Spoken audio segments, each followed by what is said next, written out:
하나님의 말씀을 함께 보시겠습니다. 오늘 우리에게 주신 하나님의 말씀 사도행전 3장 17절에서 19절까지 말씀을 우리가 함께 보시겠습니다.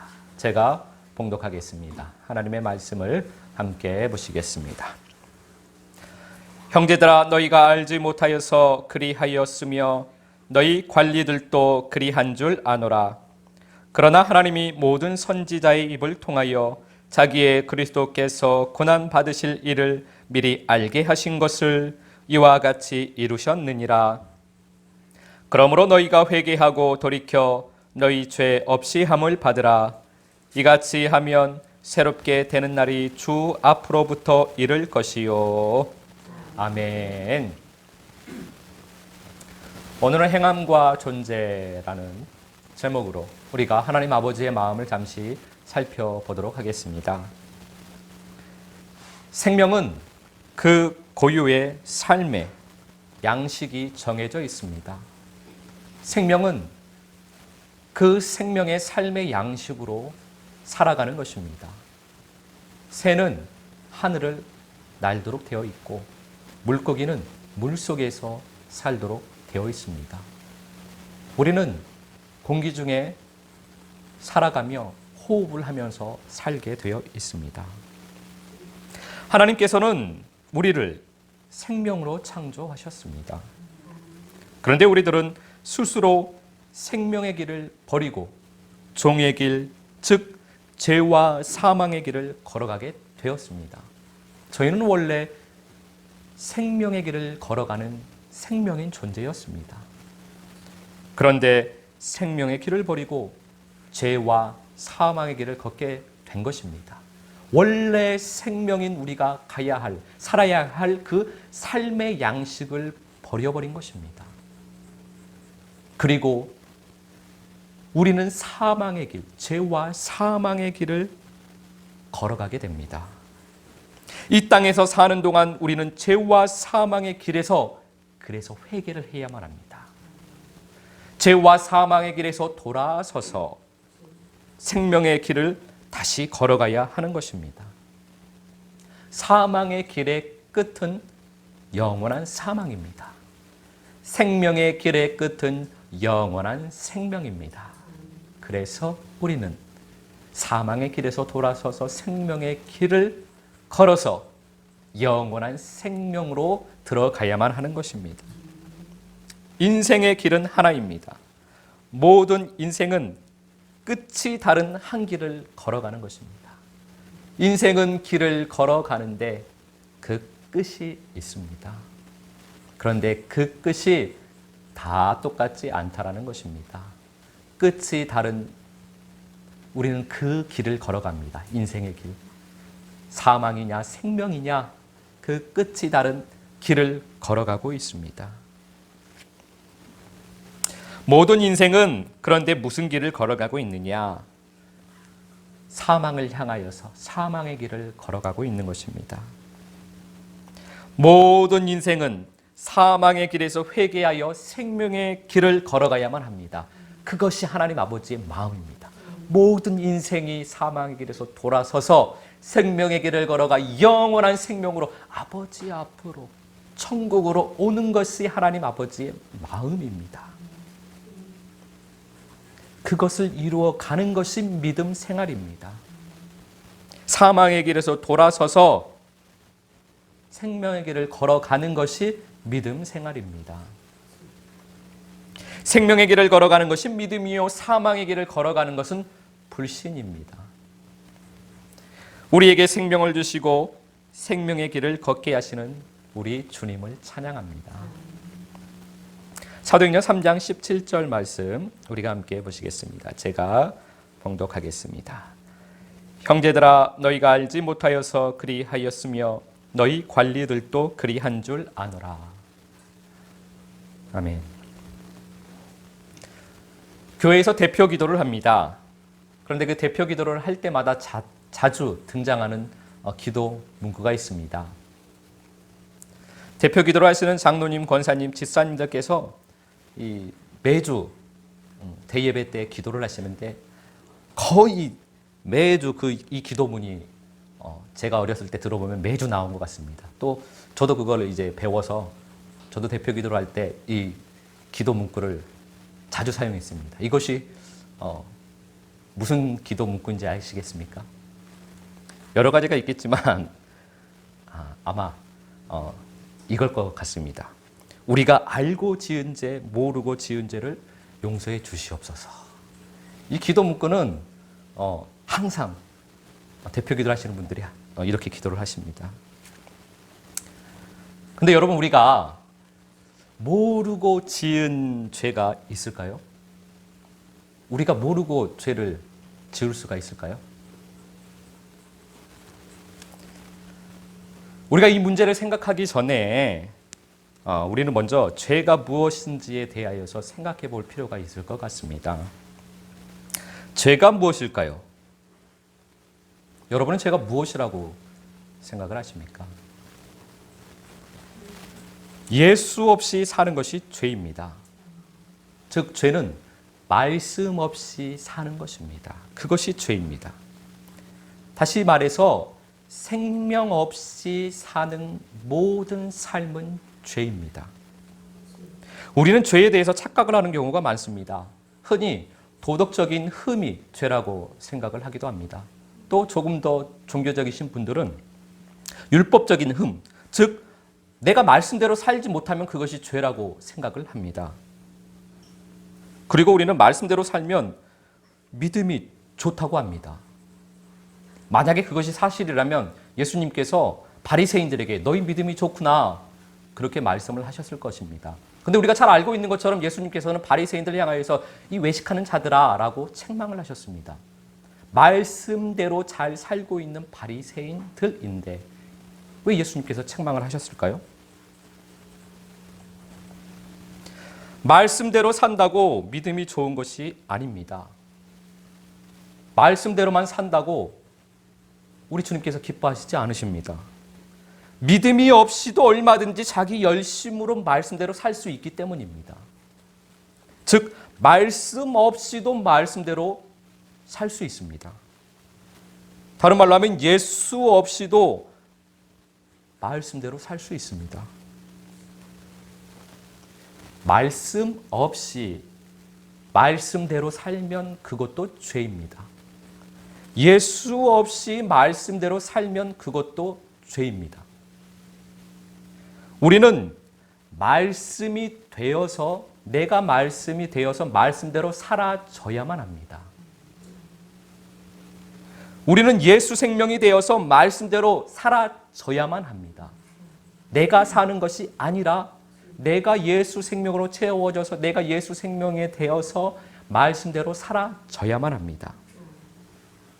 우리는 내가 죄를 짓고 또는 내가 죄를 짓지 않고 그렇게 할 수 있는 존재가 아닙니다. 원래 우리는 그런 존재가 아닙니다. 우리는 존재 자체가 죄입니다. 검정 볼펜이 있습니다. 검정 볼펜은 항상 글씨를 쓸 때 검정 글씨를 쓰게 되어 있습니다. 검정 볼펜이 사랑은 좋은 단어니까 사랑을 쓸 때는 빨간색으로 나오고 미움을 쓸 때는 나쁜 단어니까 검정 글씨로 나오고 그렇지가 않습니다. 미움이든 사랑이든 검정 볼펜은 항상 검정 글씨가 나옵니다.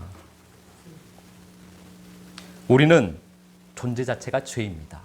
우리가 죄를 짓고 안 짓고 할 수 있는 게 아니라 존재 자체가 죄입니다. 우리가 그래서 행하는 모든 삶은 다 죄입니다. 죄가 아니고 재고가 아니고 우리 삶 자체가 죄입니다. 우리의 행함에 그래서 초점이 있는 것이 아니라 우리의 생명이 무엇이냐가 중요한 것입니다. 내 행함이 무엇이냐가 아니고 내 존재가 무엇이냐 그것이 중요하다는 것입니다. 하나님께서는 우리의 중심을 보시기 때문입니다. 마가복음 12장 41절에서 44절 말씀 우리가 함께 보시겠습니다. 제가 봉독하겠습니다. 예수께서 헌금함을 대하여 앉으사 무리가 어떻게 헌금함에 돈 넣는가를 보실세. 여러 부자는 많이 넣는데 한 가난한 과부는 와서 2렙돈 곧 한 고드란트를 넣는지라. 예수께서 제자들을 불러다가 이르시되 내가 진실로 너희에게 이르노니 이 가난한 과부는 헌금함에 넣는 모든 사람보다 많이 넣었도다. 그들은 다 그 풍족한 중에서 넣었거니와 이 과부는 그 가난한 중에서 자기의 모든 소유 곧 생활비 전부를 넣었느니라 하시니라. 아멘. 겨우 2렙돈, 한 고두란트를 헌금했는지 아니면 한 달란트, 100달란트, 100만 달란트, 깜짝 놀랄 만한 큰 액수의 헌금을 했느냐? 그 금액이, 그 액수가 중요한 것이 아닌 것입니다. 주님께서는 우리의 중심을 보시기 때문입니다. 행함에, 행위에 있는 것이 아니라 그 중심을 보시는 것입니다. 가난한 과부는 그의 생명을 드린 것입니다. 2렙돈을 드린 것이 아니고 자기 생명을 드렸습니다. 우리 하나님 아버지께서는 이러한 생명을 받으시기를 원하시는 것입니다. 우리는 하나님 아버지에게 우리의 생명을 드리는 것입니다. 우리의 삶이 아버지께 드리는 생명인 것입니다. 그래서 우리의 생명이 무엇이냐가 중요한 것입니다. 설사 우리가 사랑을 했다고 해도 내가 내 생명으로 하면, 그 사랑을 내 생명으로 하면, 어둠인 내 생명으로 하면 아버지에게 어둠을 드리는 결과가 된다는 것입니다. 그래서 아버지께서는 그 열매를, 우리의 그 열매를, 어둠인 그 열매를 받지 않으시는 것입니다. 100만 달란트를 했다고 해도 아버지에게 기쁨이 되지 않습니다. 그러나 2렙돈을 했어도 그것이 생명으로 했다면 아버지에게 기쁨이 되는 것입니다. 아버지는 그것을 받으십니다. 우리가 사랑을 했는데 말씀으로, 예수로, 즉 사랑의 말씀이 내 생명이 되어서 내가 사랑의 말씀으로, 사랑의 생명으로 사랑이 사라져서 사랑을 했다면 그 삶이 향기가 되어서 아버지께 드려지는 것입니다. 아버지께 올려지는 기도의 향이 바로 우리의 삶의 기도입니다. 기도의 향기는 바로 우리의 삶입니다. 우리의 삶의 열매의 향기를 아버지께서 기쁘시게 받으십니다. 우리는 원래 검정 볼펜입니다. 그래서 우리는 검정색 글씨만 쓸 수 있는 존재들입니다. 그러나 우리가 빨간색 잉크를 얻으면 빨간색 잉크를 묻혀서 빨간 글씨를 조금 쓸 수 있습니다. 빨간색 잉크가 조금밖에 없으면 빨간색 글씨를 조금밖에 못 씁니다. 그런데 빨간색 잉크를 많이 얻어서 빨간색 잉크에 푹 담겨져 있으면 빨간색으로 많은 글씨를 쓸 수가 있는 것입니다. 우리는 절대로 빨간색 볼펜이 될 수 없습니다. 단지 빨간색 잉크를 얻어서 빨간색 글씨를 조금, 빨간색 잉크를 얻은 만큼만 쓸 수 있는 것입니다. 우리는 죄인입니다. 우리는 절대로 의인이 될 수 없습니다. 우리는 죄인입니다. 우리는 예수 그리스도의 의를 덧입어서 생명을 얻어서 생명을 얻은 만큼 그만큼만 생명으로 살 수 있을 뿐입니다. 주님께서 우리를 생명으로 불러주시고 생명을 채워주셨습니다. 그렇다고 해서 우리의 존재 자체가 생명으로 바뀌었다고 생각을 하면 큰 오산입니다. 우리는 생명을 얻은 만큼만 생명으로 살 수 있는 존재들입니다. 절대로 우리는 완전한 생명의 존재가 될 수가 없습니다. 주님의 나라에 갈 때까지는, 우리가 주님의 나라에 갈 때까지는 불완전한 생명의 부분일 뿐입니다. 생명을 얻은 만큼만 우리는 생명으로 살 수가 있습니다. 창세기 22장 13절, 히브리서 11장 19절 말씀을 함께 보시겠습니다. 제가 봉독하겠습니다. 먼저 창세기 22장 13절 말씀입니다. 아브라함이 눈을 들어 살펴본즉 한 순양이 뒤에 있는데 뿔이 숯불에 걸려 있는지라. 아브라함이 가서 그 순양을 가져다가 아들을 대신하여 번제로 드렸더라. 히브리서 11장 19절 말씀입니다. 그가 하나님이 능히 이삭을 죽은 자 가운데서 다시 살리실 줄로 생각한지라. 비유컨대 그를 죽은 자 가운데서 도로 받은 것이니라. 아멘. 내가 죽어야만 합니다. 내 생명인 이삭이 죽어야 합니다. 아브라함은 자기 생명 이삭이 죽었습니다. 그래서 아버지께서 기쁨으로 받으신 것입니다. 내 생명인 이삭이 죽으면 죽은 그 사람에게 어린 양이신 예수 그리스도를 아버지께서 주시는 것입니다. 내가 죽어야 어린 양을 받는 것입니다. 내가 죽어야 생명을 받는 것입니다. 내 생명은, 원래 내 생명은 주님께 드릴 수 없습니다. 나는 죽고 어린 양으로 드려야만 하는 것입니다.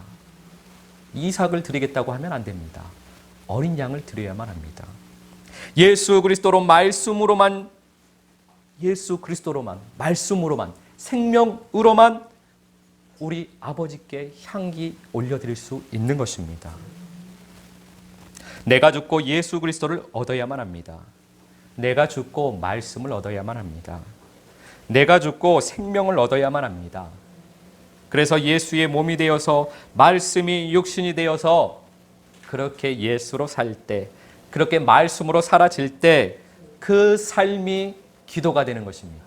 그 기도가 아버지에게 향기로 올라가는 것입니다. 그 삶이 아름다운 향기를 내는 기도입니다. 그래서 우리가 아버지의 기쁨이 되는 삶을 살 수 있습니다. 그러한 삶이 아버지께 기쁨이 됩니다. 아버지께 기쁨이 되는 삶은 행함에 있는 것이 아니라 존재에 있습니다. 말씀대로 사는 행함이 아니라 예수 생명으로 말씀대로 사라지는 것이 아버지의 기쁨이 되는 것입니다. 이번 한 주간도 아버지의 기쁨이 되는 예수 생명으로 살게 되시기를 예수 그리스도 이름으로 축복합니다.